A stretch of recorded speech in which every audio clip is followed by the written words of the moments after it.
Tonight, the crisis in the Middle East widening after a deadly drone attack kills 3 U.S. troops and injures dozens more. We're now learning the identities of the fallen soldiers as questions mount over if the enemy drone was mistaken for a U.S. drone headed back to base. President Biden vowing to retaliate, but still no word on his exact plan. The brazen attack adding a new layer to the complexities in the Middle East. Could this be the flashpoint that triggers a wider regional war? Also tonight, tense talks, new details on a hostage deal that could temporarily pause the Israel-Hamas war again. The new framework calling for the release of all Israeli and U.S. hostages in exchange for thousands of Palestinian prisoners. Where the deal stands right now. Plus, NBC's Andrea Mitchell sits down with the Prime Minister of Qatar. His response to allegations that UN agency staffers had a role in the October 7th Hamas terror attack. New trial denied. A judge turning down any hope for convicted murderer Alex Murdaugh's defense after they called for a hearing over alleged jury tampering. All jurors taking to the stand to discuss whether or not the clerk in the case tried to sway their decision. The judge finding their words did not warrant a retrial. The startling testimony from one juror, plus the harsh words the judge had for the clerk. Plus, a dramatic dog napping, a woman clinging onto the hood of a car after her French bulldog was snatched off the street. It's all part of a disturbing trend of French bulldogs being sold on the black market. Her decision to jump on that moving car and what she wants other dog owners to know. And Paris under siege. French farmers protesting in their own fashion, using tractors to block major highways surrounding Paris. It is all part of an effort to pressure the government to ease regulations and protect farmers against rising outside costs. What will it take to ease the blockade? Top Story starts right now.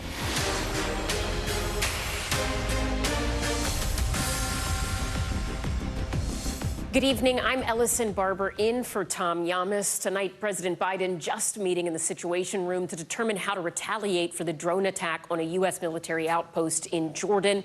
This as we are learning the identities of the 3 U.S. soldiers killed.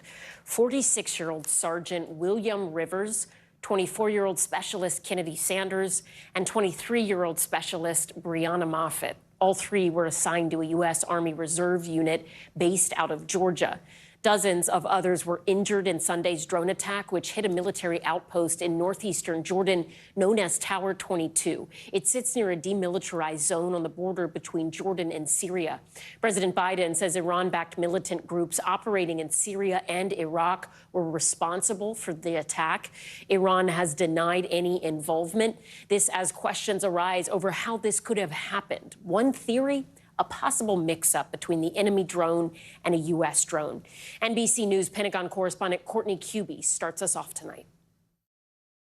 Today, President Biden meeting with his national security team in the Situation Room. Under pressure to respond after an attack the Pentagon says was launched by Iranian-backed militias in which U.S. soldiers were killed.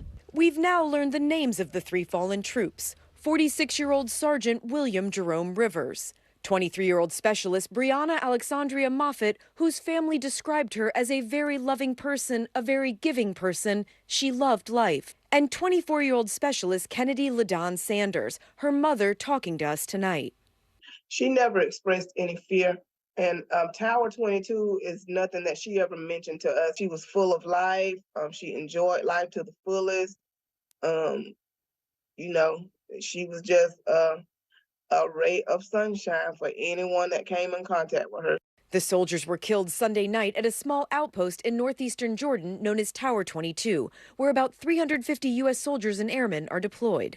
The Pentagon saying a drone packed with explosives hit near a housing area while many troops were asleep. At least 40 troops were injured, including 8 who had to be medevaced for further treatment. Tonight, Pentagon officials saying the drone flew in at the same time that a U.S. drone was also landing, possibly confusing the air defense systems. They're also looking at whether its low altitude was a factor.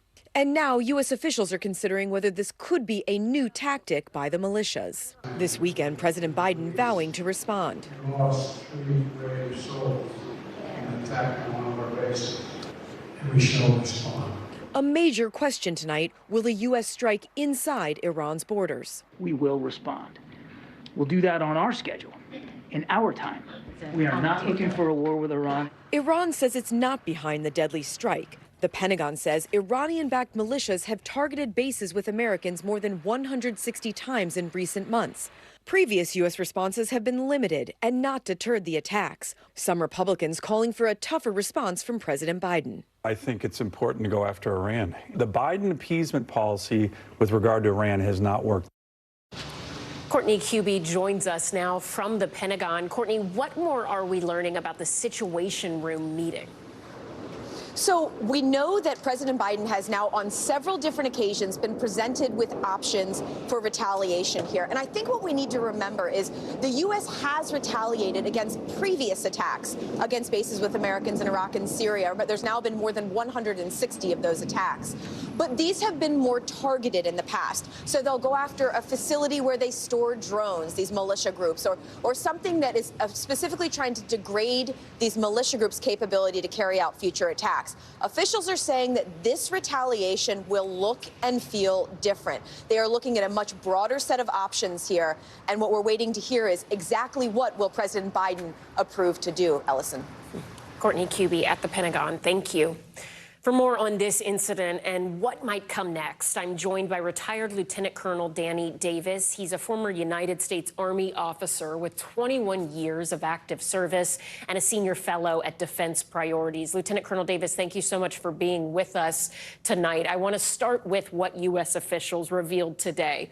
They're saying that the enemy drone here approached at about the same time that a U.S. drone was returning to base.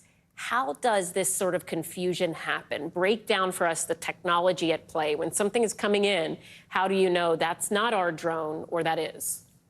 Yeah, with that, I think that probably what we're seeing here is actually a brand new technique. It's something that hasn't been tried before. Most likely what these militia members have been doing has been conducting reconnaissance on our sites. They've been watching, they've been seeing how we come in, how we go out, how we launch these intelligence drones that we have to do reconnaissance. And they probably have, especially if there was any kind of normal pattern and normal flight pattern for these things, they probably timed it out to where they were ready to launch at the same time. And when you're sitting there watching these things on a radar, I mean, it's not like sometimes you see on TV where everything is a blip and it's easily identified. You could be seeing something you expect to be seeing coming in, and all of a sudden there's one, maybe two, and you're not sure. And all it takes is a few seconds of uncertainty, and that thing can come through, and we see the deadly results.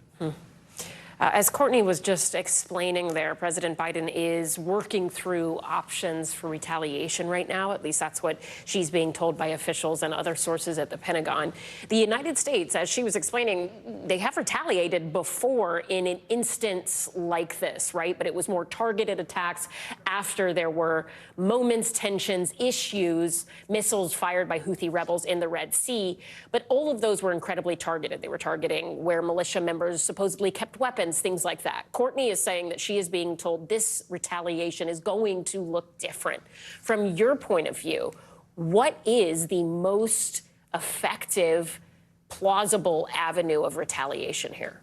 Well, you asked the right question. What's the most effective? And that means what is going to be the most beneficial for the United States? And I know that emotionally, everybody wants to have some big punishing strike and really hurt Iran, because I know you actually showed a couple of scenes there. There's been many more American figures have been saying we need to go and hit Iran, hit them hard, like Lindsey Graham has been saying. But look, you have to answer before you launch one missile, and then what? What comes next? We've lost 3 troops right now, and it was anguishing to me to sit here and watch the family members of that one specialist as you were talking. As someone who's seen people die in combat, it's just heart-wrenching to me. But I don't want to see any more. And so we need to make sure we don't do something that's going to cause an automatic and an expected retaliation even larger coming back. And I can assure you, Iran does have an ability to escalate things if we strike inside of Iran proper. Now, Americans have been killed, so we do have to take a response, but I think it needs to be targeted against the people who did this, and that's probably Kataib Hezbollah and some of these other groups in Iraq and Syria. That's appropriate and reasonable. But if we go beyond that and go into Iran proper, then we could be unleashing holy hell that God only knows where it could end up, and we better be ready for that before one missile gets launched. You're touching there on the danger of going too far. Is there a danger here of not going far enough with some sort of retaliation? Well, look, for sure, all of these so-called messages that we've been trying to send, and we've been talking about how, we've been very clear on this. Look, it hadn't had any deterrent effect. None of the stuff in the Red Sea has had a deterrent effect. These things in Iraq and in Syria haven't had a deterrent effect because they're willing to pay the price on this. That's the bottom line. That's why the most effective strategy we can do, which I've been advocating for years to prevent this very outcome, is to withdraw our troops from Iraq and Syria. This, frankly, nonsense that Kirby's been saying earlier today about how we have an important counter-ISIS mission still going on is simply not true. It's basically the same as saying we're trying to drain a swimming pool with an eyedropper in a rainstorm. It doesn't make any difference. It doesn't keep us safe, but it does put our troops at risk. And then it puts us in a position like this where we, to try to respond, could actually escalate into a war that nobody in America needs or wants. And we need to avoid that at all costs so there's not more American casualties. Retired Lieutenant Colonel Danny Davis, thank you so much for your time, analysis, and insights. We really appreciate it. Thanks for... Now to the war between Israel and Hamas. Negotiators working on a possible deal to free all of the remaining hostages in Gaza. It comes as the Israeli government accuses a dozen UN aid workers of participating in the horrific October 7th Hamas terror attacks. NBC News chief foreign affairs correspondent Andrea Mitchell today pressing the Prime Minister of Qatar about possible consequences. Tonight, stunning allegations that at least 12 UN employees helped carry out the October 7th Hamas terror attacks. 2 Israeli intelligence dossiers reviewed by NBC News accusing some staff of the UN Relief and Works Agency, including an elementary school teacher and a social worker, of kidnapping hostages and procuring weapons for Hamas. One dossier alleging 10% of the agency's staff belong to Hamas or Palestinian Islamic Jihad, and linking half of its 12,000 employees to the terror groups. NBC News has not confirmed the allegations. The UN fired the accused employees, and the U.S. and others stopped sending money to the agency pending an investigation. Today, I asked Qatar's Prime Minister about Israel's allegations. It cannot be punished because of the act of some employees as long as they are complying with their... Including kidnapping a woman, according to the allegation? We don't know about the allegation yet until the investigation come out yet. Meanwhile, we've learned details about a proposed new hostage deal spy chiefs from the U.S., Egypt, Qatar, and Israel agreed to this weekend. It calls for a halt in fighting for 60 days, the release of all civilian hostages, women first, in exchange for Palestinian prisoners. After a month, Hamas would release women IDF soldiers, then male IDF soldiers, as Israel releases the rest of the Palestinian prisoners, thousands of them. Yesterday was good progress made to get things back in shape and to at least to lay a foundation. We don't know and we cannot predict what Hamas' response will be. Also, there are parents of American hostages, including 19-year-old Itay Khan. The hostages cannot be collateral damage. They need to come out. Then you could do whatever you want. And Andrea Mitchell joins us now from Washington, D.C. Andrea, this was such an interesting, compelling interview with the Prime Minister of Qatar. What are U.S. and Israeli officials saying publicly about this new deal? Well, Secretary of State Blinken said that it is strong and compelling. The Qatari Prime Minister said that he's hoping Hamas accepts it, but now it's in the hands of Hamas. The bottom line is Hamas can veto anything because they want a ceasefire, a permanent ceasefire up front. And this is a phased deal, but it does get all the civilian and military hostages out. That's the first time they've agreed to that, all 4 of these other leaders. And it also gets all the Palestinian prisoners released. That's thousands of prisoners, Ellison. So that's going to be controversial with Israel. Andrea Mitchell in Washington, thank you. We want to turn now to some other breaking news we've been following tonight. A South Carolina judge denying convicted murderer Alex Murdaugh a retrial in the killing of his wife and son. The decision coming after a juror on that case testified today that they were influenced by the clerk of court. Here's NBC News correspondent Sam Brock with the details. After Alex Murdaugh's double murder conviction of his wife and younger son less than a year ago, a new ruling tonight, he will not face another trial, though the judge taking issue with the clerk of court's behavior and comments. I find that the clerk of court is not completely credible as a witness. Ms. Hill was attracted by the siren call of celebrity. Did clerk of court Hill's comments have any impact on the verdict of the jury? I find that the answer to this question is no. This was not going to be the final say-so on the law. That's going to be determined by the appellate courts. The decision coming amidst this split screen of clerk of court Becky Hill a year ago swearing in Murdaugh and now defending whether she interfered with justice, and this testimony from a juror known as Juror Z. Was your verdict influenced in any way by the communications of the clerk of court in this case? Yes, ma'am. And how was it influenced? To me, it felt like she made it seem like he was already guilty. All right. And I understand that. That's the tenor of the remarks she made. Did that affect your finding of guilty in this case? Yes, ma'am. Juror Z previously writing in an affidavit that Hill told the jury not to be fooled by the defense's case, but that she felt pressure from others on the jury to vote guilty, never mentioning Hill. Of the 11 other jurors, a second recalled Hill saying something before Murdaugh's testimony. She made a comment about watch his body language.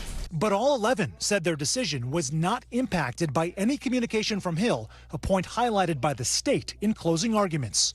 Here is overwhelming, I would say, from the people that matter, and that's those jurors. Still, some seemingly damning evidence came up about Hill, whose fundamental role is to handle backroom duties, jury logistics, and trial exhibits. Hill testified that she never spoke about Murdaugh with any of the jurors and denied all claims made by the defense. At any time, did you tell the jury not to be fooled by evidence presented by Mr. Murdaugh's attorneys? I did not. And a friend and fellow clerk of court who was asked about Hill's potential book and future sales and whether it was ever broached before trial. Okay. Well, first of all, she said we might want to write a book because she needed a lake house and I needed to retire. And then further conversations, a guilty verdict would sell more books. In the end, the judge's decision came down to actual proven prejudice as this layered legal battle continues to take new turns. And Sam Brock joins us now from Columbia, South Carolina. So, Sam, what have we heard from Murdoch's team about a possible appeal to this decision? Yeah, they're appealing this, Ellison. No surprise to the state of South Carolina. They made the point, look, this would have been appealed either way. Should the judge have ruled in a retrial, the state would be appealing. So in many ways, this was expected. But Murdoch's attorney said that they feel vindicated in the sense that Becky Hill, according to the facts they say, was proven to have tried to influence the outcome of the trial. A really interesting nugget as well. The judge did say that she went through the entire transcript of the 6-week-long trial and concluded in her expertise the jurors made the right decision, and that in fact right now they were not influenced by their decision in that verdict, so it all worked out in that sense. But it might not, if you can believe it, be the end of the road. I guess we'll have to find out. Back to you. Sam Brock in South Carolina, thank you. We appreciate it. For more on this shocking development, I want to bring in NBC News legal analyst Angela Cinadella. Angela, I mean, listening to Sam saying that the judge also went through 6 weeks of testimony to see whether or not she thought it appeared they were influenced at all by this clerk of court before reaching her decision. Was all of this a surprise to you? I mean, were you surprised, one, that this could be brought up in this manner, two, that the clerk of court acted in the way that she allegedly did, and three, that in this instance, the judge was able to reach a decision so quickly? Ellison, it has all been shocking because this is not standard. This is not what usually happens in any courthouse across America. Now, I would say prior to today's hearing, I actually thought there was no chance a judge would offer a new trial, would grant a new trial. And that's because she limited the defense so severely. She said things like, you cannot bring up Becky Hill's plagiarism, you cannot attack her character, you cannot bring in the alternate juror as a witness. But then as we saw today, the judge really just tore into Becky Hill and almost brought in evidence that she herself had previously said would be excluded. So she really attacked Becky's character. She also allowed for this alternate juror. So I was surprised that she changed her mind. I was also then surprised she went backwards. It was interesting because there was one juror in this testimony. And we're going back to what happened with the clerk of court. I covered this trial. It's a small community. There is a lot of just interaction, seeing each other in different spaces. There's one clerk of court, a very small courthouse. In some ways, it makes sense they would be talking, but the allegation always was, but not like that, and that she was writing this book, all those different layers. But there was one juror who told this judge, I do feel like I was influenced by what she had to say. Was one juror saying that never going to be enough, or is that still something that was a significant comment? I mean, that surprised me. So the judge has discretion to look at everything. And I think the judge could have looked at the number of jurors, but also could have looked at the impact upon that one juror. So what I think is impactful is that she never said that Becky Hill's talking to her, Becky Hill's very improper conduct that now has been acknowledged by all parties as totally outside of the bounds is what led her to the verdict. So ultimately what the judge was saying is that the verdict would not have been any different had it been Becky Hill or had it been someone else. Jurors also, I think it was that same juror, also said that she felt she was persuaded, or they felt they were persuaded by some of the other members of the jury. Some of this I was watching and I had kind of two thoughts. And I am not a lawyer, but I do love to watch things and pretend that I am. I love Law and Order.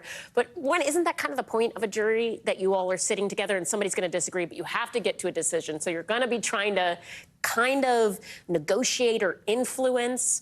And then also on the flip side, this idea of a juror saying, well, I was sort of influenced, but it didn't change my opinion. I mean, there are things all the time that happen in court that somebody objects to, and then the judge just looks at the jury and says, strike that. But it's like they still heard it. So when we're talking about this idea of things being influenced, I mean, I guess it's like, how is this kind of what happens, and it's just playing out in public in a weird way for us? Allison, first of all, I think you would make an amazing attorney, and that's because you actually got on the exact point, and I think this was the point the judge was trying to make. So I believe that if that juror Z had testified today, that in that moment, it was not the other jurors who made her change her mind, but in fact, it was what Becky Hill had said that led her to her verdict, even though she believed Murdoch was not guilty. That would have changed the game. But the fact that she focused on the other jurors persuading her, you're right, that is the point of a jury system. That's why we are not allowed inside jury deliberation rooms. They're supposed to influence each other. We're not supposed to see what happens. Now, people like Becky Hill, though, are not on the outside supposed to be changing the verdict. So that's exactly right. Jurors are supposed to influence other jurors. Now, outside court people, anyone outside of that jury room is not supposed to. All right, Andrea Mitchell, I could talk about this with you forever. Thank you so much for being here. We appreciate it, as always. Now to Homeland Security Secretary Alejandro Mayorkas, facing the possibility of impeachment, accused by Republicans of failing to enforce immigration law. It comes as Senate negotiators are working on a new border deal, despite long odds it will pass the Republican-controlled House. NBC News Capitol Hill correspondent Ryan Nobles is following it all for us tonight. Tonight, for the first time in 150 years, a cabinet official is staring down the possibility of impeachment. House Republicans accusing DHS Secretary Alejandro Mayorkas of willful and systemic refusal to comply with immigration laws and a breach of public trust. Since President Biden took office, there's been a record 8.6 million migrants crossing the border. Joe Biden has turned every community into a border community with his failed policies. But Democrats blasting the move. The House Republicans have clearly turned their ever-shrinking majority over to the extremists. And this sham impeachment of Secretary Mayorkas is just another sad example. Mayorkas, a key part of the negotiations around a border security package, which Republicans demanded before they'll pass any new funding for Ukraine. Bipartisan senators are working on the border legislation President Biden vowed would help him deal with the crisis, including granting him new emergency authority. If that bill were the law today, I'd shut down the border right now and fix it quickly. If Joe Biden truly wanted to secure the border, he doesn't really need a bill. I did it with the current laws. Republican frontrunner Donald Trump urging Congress to torpedo the deal for not being tough enough. Please blame it on me. please, because they were getting ready to pass a very bad bill. Among the provisions, it could still allow up to 5,000 migrants per day to cross the border. But Democrats and some Republicans believe Trump wants to kill the bill to boost his presidential prospects. Ryan Nobles joins us now from Capitol Hill. So, Ryan, even if the Senate manages to finish and pass this new border bill, what does its future look like in the House? I shouldn't even ask, but do tell us. You're right to chuckle, Ellison. It is very uncertain, and that in part is because the House Speaker, Mike Johnson, keeps giving us every reason to think it would never pass the House. He said earlier this week that if the rumors were true about the proposed package, which none of us have actually seen yet, that it would end up being dead on arrival in the House. And then he indicated today that if the provisions that would allow the president to take executive action to prevent people from crossing the border weren't down to 0 crossings a day, which they haven't been 0 crossings a day for a generation, then he wouldn't support the legislation. So there's going to be a very high bar in order for this to pass the House right now. And it's not clear if this legislation, which I will point out one more time, we have yet to see yet, it's not clear whether or not it's going to be able to pass that bar and get through the House.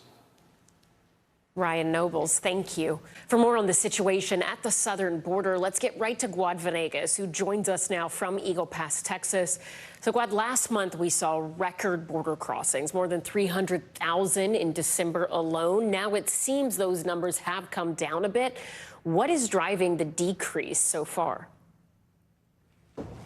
Ellison, well, when this surge was taking place, DHS Secretary Mayorkas and Secretary of State Blinken went to Mexico, and they met with Mexican authorities to discuss how to slow the flow of migrants arriving here at the U.S.-Mexico border. They agreed with the Mexican president that more enforcement needed to be done in Mexico, which has been done on the Mexican side. So now we have more checkpoints and more enforcement by Mexican immigration that has been slowing the flow of those migrants. We also have to keep in mind that that large number we saw, that surge, was part of a caravan that took off from southern Mexico at some point in late October and made its way through the country, eventually arriving here in December. So it was a very large group of migrants that arrived. And now, of course, we've seen that number decrease to very small groups. We were here in December. We were seeing groups of hundreds arrive daily, thousands in the entire area here. Whereas today, we spent the day here in Eagle Pass, and we saw less than 10 migrants cross the river here today, Ellison.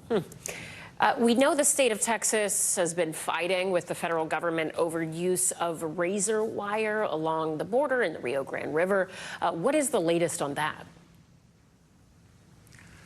Right, so it's been such a changing situation. So state authorities began installing the razor wire. There's two types of wire, by the way. There's concertina wire, which is the wire that we've seen installed along the riverbank to try to deter migrants from coming across the water. At one point, Border Patrol had to cut that concertina wire to get to some of the migrants that were trapped on the bank of the river. Essentially, they were rescuing them. So that's why they cut that wire.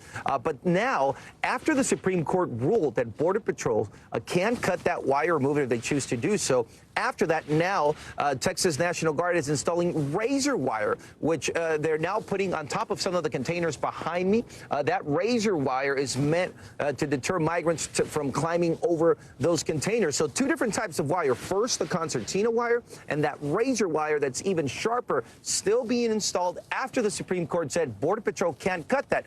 Now, this is inside of Shelby Park, an area that has been shut down by state authorities as they are not permitting Border Patrol to enter here. They are allowing Border Patrol to come in and use the boat ramp, but we have not seen Border Patrol agents inside the park. We have National Guard and state troopers inside of this area detaining any migrant that does cross the river to come into the United States. And also, I should add that the migrants that are being detained by state authorities are being turned over to the state troopers, who are then charging them with criminal trespassing, Nelson. Guad Venegas, thank you. Back overseas now, and the angry French farmers blockading Paris. Some farmers setting fire to foreign goods and dumping trash outside of government offices as low prices and high taxes and EU regulations threaten their way of life. The French government deploying thousands of police officers in response. NBC News foreign correspondent Josh Letterman has been following the protest and has this report. An extraordinary sight on the Paris highways. Tractors, hundreds of them, as far as the eye can see. Signs in French reading, "Angry Farmer," angry over what French farmers say is an existential threat to their way of life. Red tape, low prices, and high taxes they say may put them out of business. On participe au mouvement de manifestation des agriculteurs. We've had enough, this organic farmer says. Enough with demands disconnected from reality. Enough with the markets spiraling downwards. These protests have been rocking France for days. But now, farming unions say they're kicking into higher gear, vowing a siege on the French capital, attempting to block all major roads into Paris, threatening to drive their tractors all the way to Elysee, the presidential palace. In southern France, farmers setting a truck of red peppers on fire, then flipping it. Tires set aflame, trash dumped outside government offices. Tonight, France is deploying some 15,000 police officers to keep farmers from literally shutting down Paris. The Interior Minister threatening arrests, putting farmers on notice, saying authorities won't tolerate a blockade on Paris airports or the Rungus Fresh Food Market, one of the world's largest, which feeds millions of people. The unrest is fueled by frustration over impacts from the war in Ukraine, which led the EU to suspend import limits for Ukrainian food. Now farmers say cheap Ukrainian goods are flooding France and driving down prices. Arnold Puech runs a poultry and corn farm near Normandy, where two of his kids work with him on the family farm. For example, wine producer don't sell wine in Russia since 2 years. And Russia was a big market for us. Some people think these protests are going too far. How do you respond? You must know that we are on the highway, but we don't destroy the highway. And until now, we have the support of the consumers and the citizens. They are aware that we feed them all the year. Over the weekend, France's new Prime Minister, Gabriel Attal, offered farmers a deal. Steps like simplifying environmental rules and freezing taxes on tractor diesel. But farming unions dismissed it as small potatoes and vowed to keep fighting. The longer these protests go on, the more there are growing concerns about food shortages in France. And with Paris set to host the Olympic Games in just 5 months, French authorities say this crisis cannot last much longer. Ellison? Josh Letterman, thank you. Still ahead tonight, the man who leaked former President Trump's tax documents is heading to prison.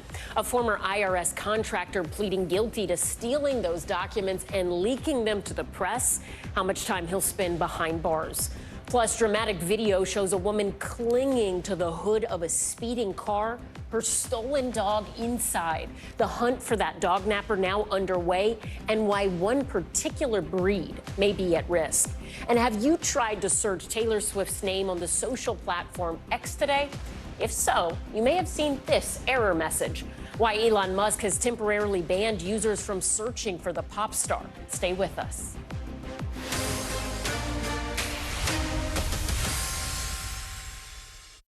Now to the desperate search for a dog napper in Los Angeles. Shocking new video shows the moment a woman clings to the car driving away with her beloved French bulldog, who was picked up and stolen outside of a Whole Foods. It's part of a concerning new trend of dog kidnappings in this country. NBC News correspondent Liz Kreutz has this story. It's a shocking video, a woman clinging to the hood of a car as thieves speed off with her 1-year-old French bulldog. I said, this is it. This is how I'm going to die.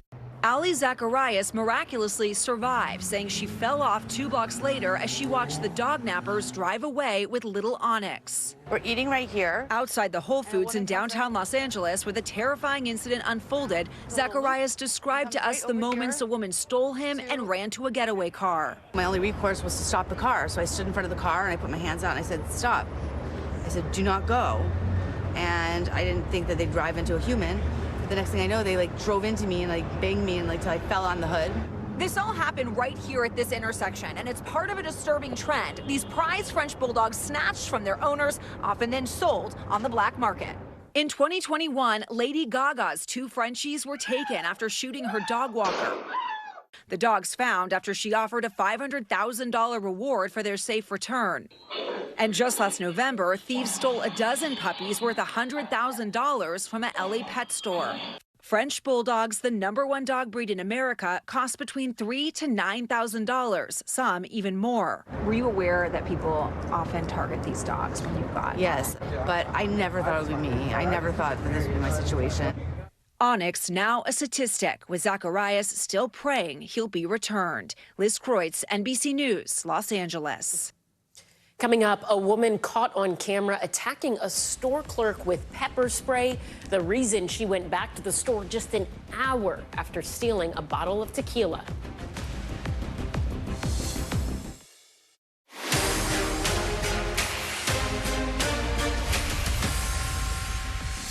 Back now with Top Stories news feed, and we begin with the sentencing of the ex-IRS contractor who leaked former President Donald Trump's tax records.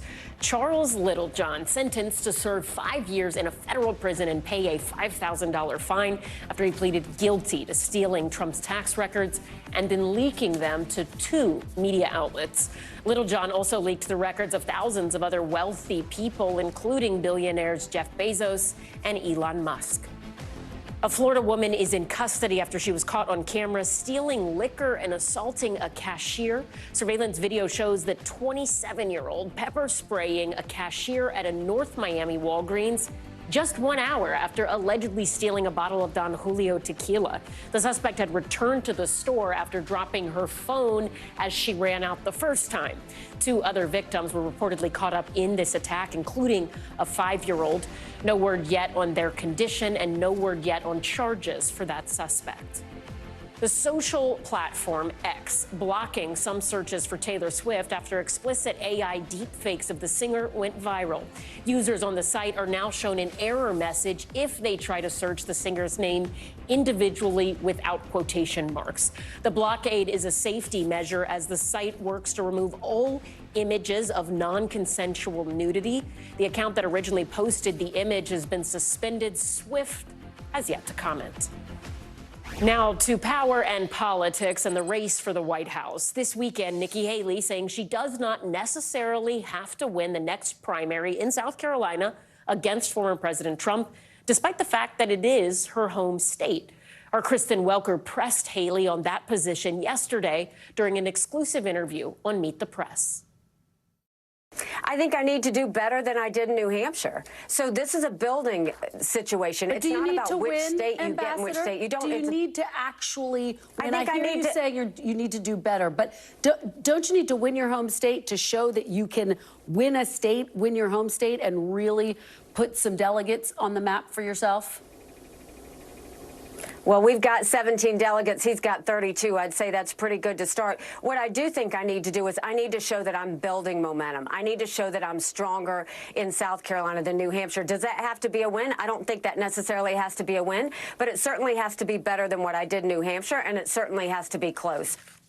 For more on the Haley campaign strategy, we're joined now by Matt Gorman, former senior advisor to the Tim Scott campaign. Matt, thank you so much for being here. Let's start with that video we just played. What is your reaction to Haley's strategy here? You know, she's wanted the one-on-one race against Trump for a while. She finally got it in New Hampshire. In theory, set up well for her. Open primary, small state governor who was popular and wanted to be everywhere as a surrogate, and Trump won comfortably. So look, at the end of the day, you got to start winning somewhere. You know, Ric Flair, the 80s wrestler, said, you want to be the man, you got to beat the man. So my question is this, you know, we have about 4 weeks to South Carolina. She's currently losing by about 20 points. If it's 20 points, say 2 weeks from now, that gap, that's a very different conversation than it is right now. So what is sort of the number, since you mentioned 20 points here specifically? Let's get into hypotheticals. I mean, your former boss, Tim Scott, obviously from South Carolina, has endorsed former President Donald Trump ahead of the primary in South Carolina.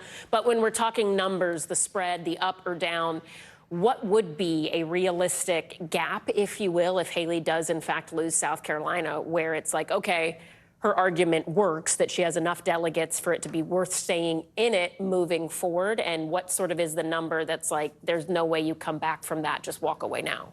I mean, look, you know, a lot of the Super Tuesday states, about half of them, are open primaries, semi-open, if you will. But to get to that point, you got to get really close in South Carolina, and that might even be pushing it. She really needs to show that she can win somewhere, win outright, not just come in second, not just have a moral victory. You know, South Carolina's her home state. Since she left the governor's mansion, about 600,000 new voters have come to the state. A lot of them transplants from the north. college grad and above, higher income. So that could be fertile ground for her. But again, you got to start winning somewhere. That's the key here. Is there any state right now, when you're looking at the numbers and polling, that you think she might be able to win that state outright? I've heard, possibly Vermont, possibly D.C. But again, neither of those are her home state. South Carolina's her home state, and it just happens to be third. So right now, to even get to that point where we're having that conversation, she has to close the gap in South Carolina. It cannot be 20 points in her home state. So that's kind of mission number one. All right, Matt Gorman, thank you so much for your insight on this. This was an interesting, long-ranging interview. I wish we could talk to you all night. Thank you so much for being here, Matt Gorman. Thanks, we really appreciate it. Just ahead, animal rights activists in Mexico march in protest of the return of bullfighting. The massive pushback from hundreds after the Supreme Court lifted a ban in Mexico City.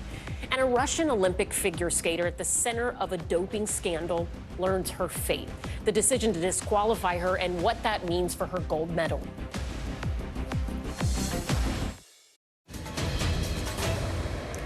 Back now with the Americas, and our focus tonight is a debate raging in Mexico City. Hundreds of protesters turning up at the world's largest bullfighting arena after the country's Supreme Court lifted a 2-year ban on the sport. Opponents arguing bullfighting is animal cruelty, but others say it is essential to Mexican culture.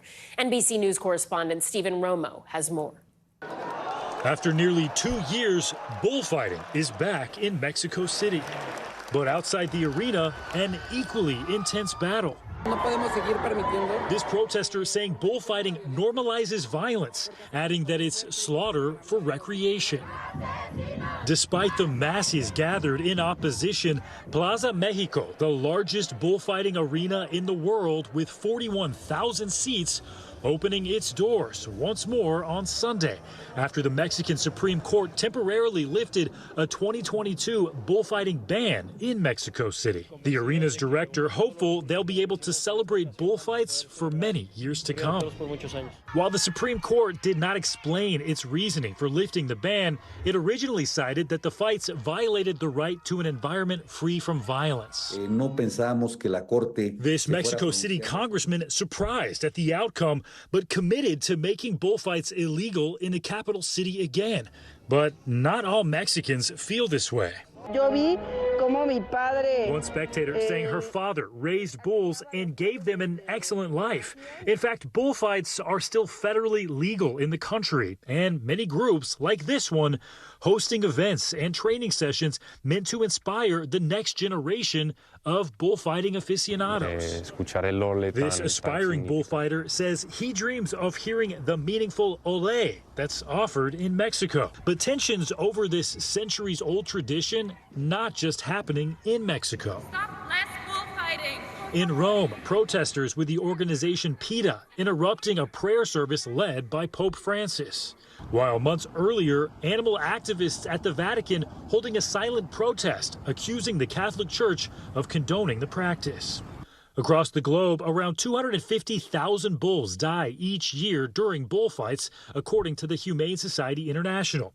A tradition originating in Spain, it's still practiced in 8 countries. A push to outlaw the practice in Colombia last year, not making it out of Congress. The Mexican president saying he'd explore the possibility of a referendum on the capital city's bullfighting ban, but hasn't made solid plans. Until then, Mexico City grappling with changing times and honoring its heritage. Stephen Romo joins us now in studio. So, Stephen, do we know if the decision here from the Mexican point of view is at all motivated by the fact that they generate a lot of revenue from these bullfighting events? We certainly cannot ignore that. We got to follow the money, right? Most things that are cited right here have to do with the cultural history of it. But a National Association for Bullfighting, they admit $400 million is brought in each and every year from this. Those numbers dating back to 2018 due to this ban. They also say the industry employed about 80,000 people. So there is this rich cultural history, but we can't ignore the economics that could be driving this decision, Allison. Stephen Romo, thank you. Now to top stories, Global Watch, and we begin with a shark attack at a popular harbor in Australia. Authorities say a woman is in critical condition tonight after she was bitten in the leg while swimming alone in Sydney Harbor. Even though a nearby veterinarian applied a tourniquet, The woman suffered immense blood loss and muscle damage on her right leg before being rushed to the hospital. The home of former Brazilian President Jair Bolsonaro's son was raided today in connection to a spying investigation. Federal police serving search and seizure warrants against Carlos Bolsonaro. He is accused of using Brazilian intelligence to illegally monitor citizens during his father's administration. The former president's lawyer telling local media Bolsonaro was at the property earlier in the day, but left before authorities arrived. 7 other properties were also raided. And Russian figure skater Kamila Valieva will be stripped of her 2022 Olympic gold medal for doping. The punishment announced by the Court of Arbitration for Sport 2 years after she tested positive for a banned substance while competing at the Beijing Olympics. Valieva's lawyers had tried to argue she had taken her grandfather's heart medication by mistake and should not be disciplined. The U.S., which finished second in the team event, will now be awarded the gold medal. When we come back, marking an important milestone, a California veteran who survived the Pearl Harbor attack, celebrating his 100th birthday, the family and friends who showed up to make his day extra special. And finally tonight, we take you to California, where a Pearl Harbor survivor celebrated his 100th birthday. The U.S. Navy veteran surrounded by 3 generations of his family on his special day. The bombs blast, the cannons roar, the sights and sounds of battle. For Chuck Kohler, turning 100 was a birthday for the history books. This is wonderful. Oh, my goodness gracious. I don't think many people get to experience something like this. Kohler, a U.S. Navy veteran who survived the 1941 attack on Pearl Harbor, celebrating his special day with over 100 friends and relatives who gathered to mark the milestone. I've been involved in a lot of things during my life, and, but this is maybe the most exciting and pleasing that I've had. We all gave some, and some gave all. Kohler remembering the day when over 2,400 of his fellow shipmates, comrades, lost their lives at war. At the time, he was just 17 years old. He says he feels lucky to be celebrating a century, and he feels touched by the recognition. All of these people, who knows where all they've came from, because of me, to wish me a happy birthday, I'll never, ever forget it.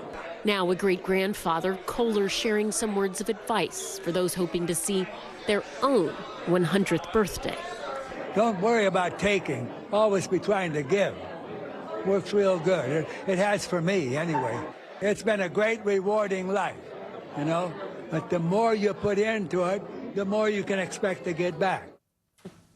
Thank you so much for watching Top Story. For Tom Llamas, I'm Ellison Barber in New York. Stay right there. More news now is on the way. Thanks for watching. Stay updated about breaking news and top stories on the NBC News app or follow us on social media.